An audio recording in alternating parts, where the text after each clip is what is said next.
You've seen them 1,000 times. Every railway track, everywhere in the world, covered in stones. And you probably think you know why. They're there to keep the tracks in place. Simple. Obvious. Case closed. But here's the strange part. If the rails are already bolted to heavy wooden or concrete beams, and those beams are massive, why would loose rocks be what's holding everything steady? Loose rocks holding up 1,000-ton trains? That doesn't sound right. So what are those stones really doing there? Most of us were taught a very simple explanation. The stones stop the tracks from moving. Or maybe they help with drainage. And sure, both of those sound reasonable. But if that's the whole story, something feels incomplete. Think about it. If you wanted to stop something from moving, would you put it on loose pieces of rock? Or would you pour solid concrete? If you wanted drainage, couldn't you just dig a ditch? And here's something even stranger. If you've ever walked on railway tracks, you know it's hard to keep your balance. The stones shift under your feet. They don't feel stable at all. So how can something unstable support one of the heaviest machines humans ever built? This is where the misunderstanding begins. The biggest myth is this. The stones are there to hold the tracks down. That sounds right. But it's not exactly true. The metal rails are attached to sleepers, those thick wooden or concrete beams laid across the track.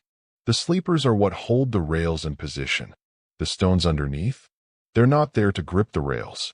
They're there to manage something much bigger. Forces. Here's what most people don't realize. When a train passes over a track, it doesn't just press down. It shakes. It vibrates. It pushes outward. It shifts weight from side to side. Imagine dropping a heavy dumbbell onto soft soil. The soil compresses. Now imagine doing that thousands of times every day. The ground would eventually deform. The track would sink, tilt, warp. And warp tracks are dangerous. Very dangerous. So the real job of those stones, called ballast, is to spread the force. Not just hold things down. Spread the force out. Picture this. You're standing in snow wearing normal shoes.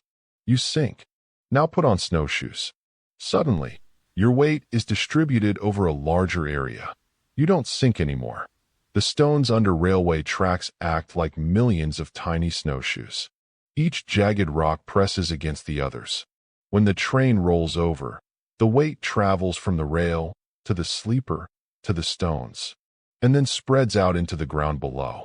Instead of one concentrated pressure point, the force is distributed across a wide area. That's why the stones are crushed and angular, not smooth like river rocks. Smooth stones would slide against each other. Angular stones lock together. They resist movement. But here's where it gets even more interesting. They're loose on purpose. Concrete would crack under constant vibration. Solid slabs transfer vibration directly. But loose, interlocking stones absorb shock. They shift microscopically. They flex. They dissipate energy. Think of it like a shock absorber made of rock. The train's vibration gets broken up as it travels through the uneven surfaces. Energy spreads out and weakens. Without ballast, every vibration would transfer straight into the ground and back into the rails. That would destroy the alignment over time. And alignment is everything. Even a small bend at high speed can cause disaster. Now here's the aha moment. The stones aren't there to make the track rigid. They're there to make it flexible in a controlled way. That's the secret. Railway tracks need to be strong, but not stiff. Stable, but not solid. If they were completely rigid, they'd crack or warp. If they were too soft, they'd shift and collapse.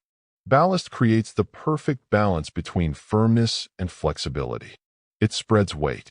It drains water. It prevents weeds from growing.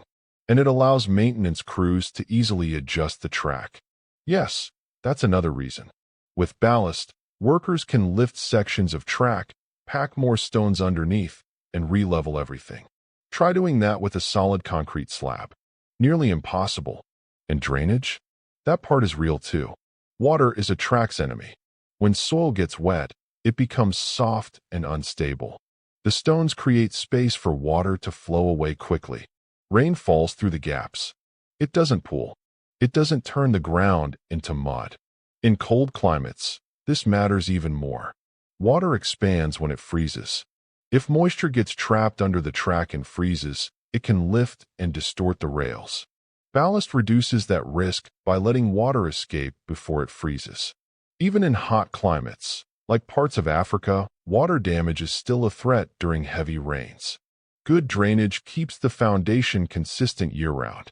Here's something most people don't expect.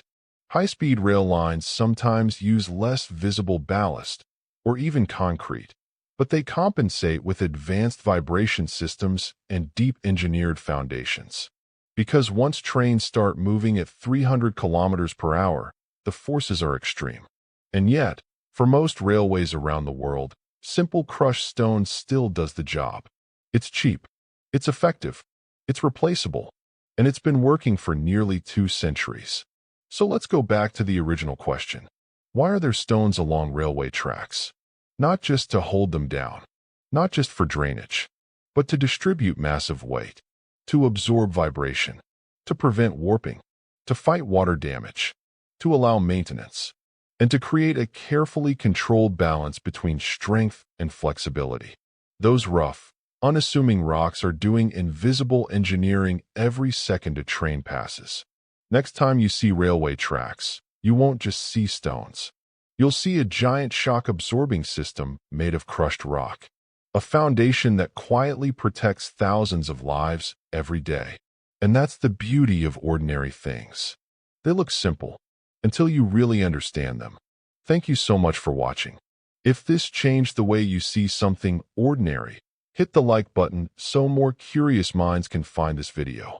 Subscribe to Ordinary Explained for more everyday mysteries made simple. And next time you're near a railway track, look down. The real story is under your feet.